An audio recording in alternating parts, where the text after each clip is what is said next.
कराची वाले वकील साहब की कहते हैं कि हमने नाम भी ईसीएल में डलवा दिया, हमने पासपोर्ट भी ब्लॉक करवा दिया, हमने उसको यूके से लाहौर भी बुला लिया। वकील साहब आपको बताता हूँ, ना आपकी इतनी वर्थ है और ना आप इतने कैलिबर के मालिक हैं कि आप मुझे यूके से लाहौर बुला सकें, आप मेरा पासपोर्ट ब्लॉक करवा सकें, आप मेरा नाम ईसीएल में डलवा सकें। फर्स्ट ऑफ ऑल मेरा नाम ईसीएल में नहीं पीसीएल में था, पासपोर्ट कंट्रोल लिस्ट, और वो हमारी स्टेट में डलवाया था क्योंकि वो राइट रखते हैं। आपकी इतनी औकात नहीं है कि आप ये सारा कुछ कर सकते। ये टूठी जो है ना वो डैशबाजियां छोड़ दें, ठीक है।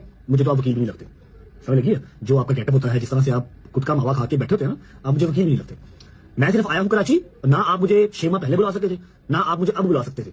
मैं आया हूं कराची, आया हूं सिर्फ अपनी जो रिस्पेक्टेड और ऑनरेबल जज साहब और कोर्ट रूम है उसके लिए आया हूं, और मुझे अपने केसेस सारे खत्म करने हैं, इसलिए पेश हुआ और यूके से भी वापस मैं इसीलिए आया हूं। आप ये जो है ना झूठे टैरम डालना छोड़ दें कि मैंने उसको यूके से बुला लिया, मैंने उसका पासपोर्ट ब्लॉक करवा दिया, मैंने उसका नाम ईसीएल में डलवा दिया। आपको तो यही नहीं पता कि मेरा नाम ईसीएल में है या पीसीएल में है, समझ लगी? मुझे अपने लॉ एंड ऑर्डर पर यकीन है, मुझे लाहौर में भी हर चीज क्लियर मिली है, यहाँ पर भी मिल जाएगी। आपको मैं देख लूंगा कितने आप जोगे हैं, आप कितनी की सजा करवाते हैं, जो कि आपके हाथ बस की बात नहीं है। बिस्मिल्लाहिर्रहमानिर्रहीम, अस्सलामु अलैकुम व रहमतुल्लाहि व बरकातुहू। जी नाज़रीन, आज के व्लॉग में मैं एक इंतहाई अफसोसनाक वाक़या जो कि कल कराची सिटी कोर्ट में पेश आया 29 दिसंबर को तकरीबन 9 बजे के बाद, कि उसमें एक पाकिस्तान के मशहूर यूट्यूबर हैं रजब भट्ट साहब, उन पर हमला हुआ है और वकीलों ने उसकी खूब धुलाई की है। उसकी मुकम्मल तफसीलात कि ये क्यों वाक़या पेश आया, इतना बड़ा यूट्यूबर जिसको मार पड़ी है, उन वकीलों ने क्यों मारा, आज की इस वीडियो में मैं आपके साथ शेयर करूंगा। आपने जो पहले वीडियो देखी है उसमें आपने देखा होगा कि रजब भट्ट जो हैं वो कह रहे हैं जब ये 9 दिसंबर 2025 को पाकिस्तान आए थे, क्योंकि इनका वीज़ा जो था ना वो कैंसिल हो गया था। कैंसिल होने की वजह से, क्योंकि इसमें वीज़े में इसने जो इस पर मुकदमात थे वो शो नहीं किए थे, फिर वीज़ा कैंसिल हो गया था। उसके बाद ये 9 दिसंबर 2025 को पाकिस्तान आए थे ताकि मैं अदालतों में आकर जो मेरे ऊपर मुकदमात हैं मैं उनका सामना कर सकूं। अब ये 19 तारीख को भी कराची गए थे, वहाँ पर एक इन पर मुकदमा दायर है जो कि रियाज सोलंगी वकील हैं, उन्होंने दायर किया था। ये तौहीन मज़हब का केस था जिसमें इन्होंने कोई नमाज वगैरह पढ़ते हुए कोई उसका मजाक उड़ाया था। उसकी वजह से इस पर वहाँ एक केस रियाज सोलंगी वकील था, उन्होंने दायर किया था। वकील बता रहे हैं कि जब ये 19 तारीख को यहाँ आए थे, उसके आने पर हमने बड़ी खुशी मनाई और उसको एक सिंधी अजरक का तोहफा भी दिया। उसके बाद इसने कुछ बातें की, जो वीडियो आपने देखी कि उसने वकीलों को कहा कि ये कुछ भी नहीं है, ये मेरा वीज़ा कैंसिल नहीं करवा सकते थे, इन्होंने मुझे नहीं बुलवाया, ये कीड़े मकोड़े हैं, कोई इस तरह की बातें वीडियो जो आपने देखी हैं। इन्होंने वकीलों के बारे में कुछ अल्फाज कहे जिसकी वजह से वो वकील जो थे ना वो तैश में आ गए। अब ये 29 तारीख को जब गए दिसंबर को, कल उन वकीलों ने प्लानिंग बनाई होगी ना कि इसको सबक सिखाना है। जब ये गया वहाँ पर कराची सिटी कोर्ट में, और इसकी जो बेल है कराची सिटी कोर्ट के जज ने वो 13 जनवरी तक मंजूर कर ली है। जब ये जो ही बाहर निकलते हैं, कुछ वकील खड़े होते हैं नानी वाला के बकौल कि ये 8-10 बंदे थे, वकील थे। जब ये वहाँ से निकलते हैं तो वो इकट्ठे होकर खड़े होते हैं, बस इस पर हमला कर देते हैं। और उसके बाद रियाज सोलंगी जो वकील था उसके साथ कुछ चंद बंदे थे जिन्होंने इस पर हमला कर दिया और इसको मारना शुरू कर दिया कि एक वकील पीछे से पकड़ रहा है, मार रहा है, और बताया जा रहा है कि इस बंदे ने, रजब भट्ट ने, वहाँ पर हाथ तक नहीं उठाया। हालांकि ये एक बहुत बड़ा जुडो कराटे का माहिर है, लेकिन इसने वहाँ यही अपनी बेहतरी समझी, अगर यहाँ मैं हाथ उठाता हूँ तो मुझे वकील बहुत मारेंगे, और उसने वाकई यकीन करें कि सही फैसला किया कि वहाँ पर हाथ नहीं उठाया। लेकिन नदीम नानी वाला को भी बहुत ज़्यादा मार पड़ी, वो इसके ऊपर लेट गया और उसने दोस्ती का जो हक है वो अदा कर दिया। उसके अलावा इसके फिर कपड़े फट गए, शर्ट फट गई। उसके बाद वकील इकट्ठे हो जाते हैं और ज़्यादा। नदीम नानी वाला कह रहा है कि तकरीबन उसके बाद 30-40 वकला थे जो वहाँ पर इकट्ठे हो गए।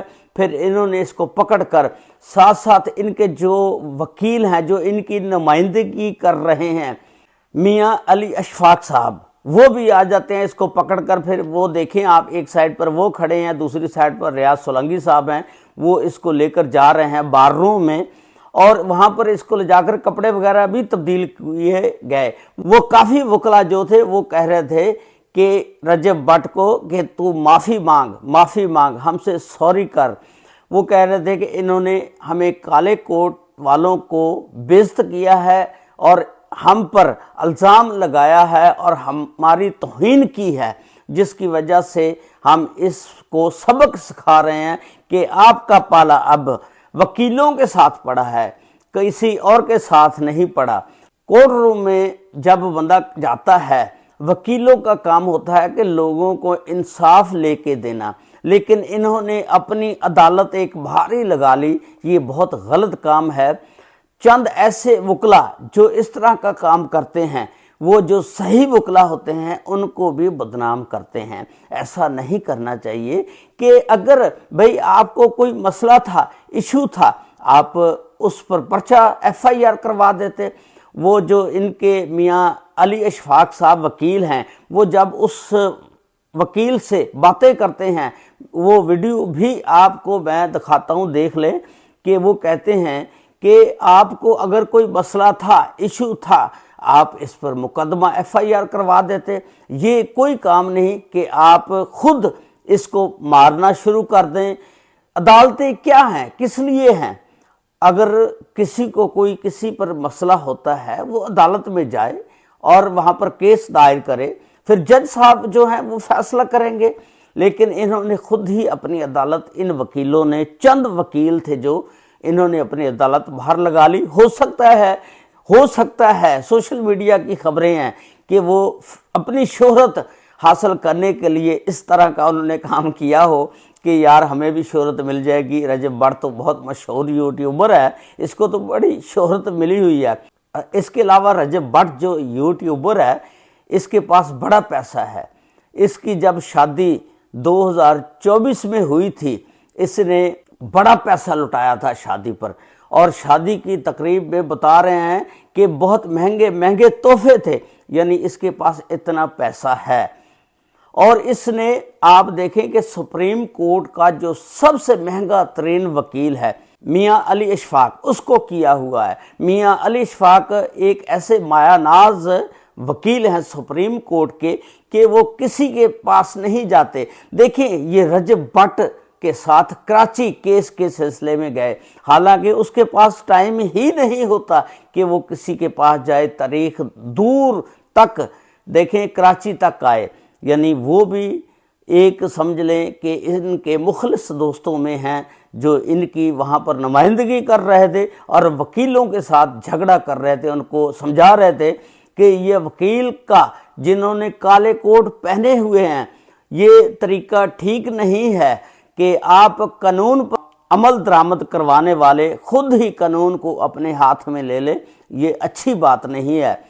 बहरहाल ये जो भी हुआ है गलत हुआ है, क्योंकि चंद वकला जो इस तरह का काम करते हैं, ये सारे वकीलों की बदनामी का बायस बनते हैं। इस तरह के काम नहीं करने चाहिए। मैं एक सोशल मीडिया पर ही वीडियो देख रहा था कि एक बलाल वकील है जिसने वो लंबी लंबी दाढ़ी रखी हुई है, उसके बंदे भी कह रहे थे हम लाहौर में जब ये आएगा, ये तो कुछ भी इसका इस्तकबाल नहीं हुआ कराची में, हम लाहौर में इसका शानदार इस्तकबाल करेंगे। मैं वो चंद नौजवानों का इंटरव्यू देख रहा था कि वो भी इसको धमकियां दे रहे थे कि लाहौर में भी हम वकला बरादरी इसका इस्तकबाल करेंगे। ये तरीका ठीक नहीं है भाई। किसी को किसी पर कोई मसला है तो वो अदालत में जाए, अदालत फैसला करेगी, उस पर आप FIR करवा दें। ये तरीका ठीक नहीं है। यहाँ से जो है लड़ाई झगड़े ज़्यादा हो जाते हैं, बढ़ जाते हैं, दुश्मनियाँ पड़ जाती हैं। इस तरह का काम नहीं करना चाहिए। अल्लाह ताला हम सब को अपने हिफ्ज़ व ईमान में रखे। अस्सलामु अलैकुम व रहमतुल्लाहि व बरकातुहू।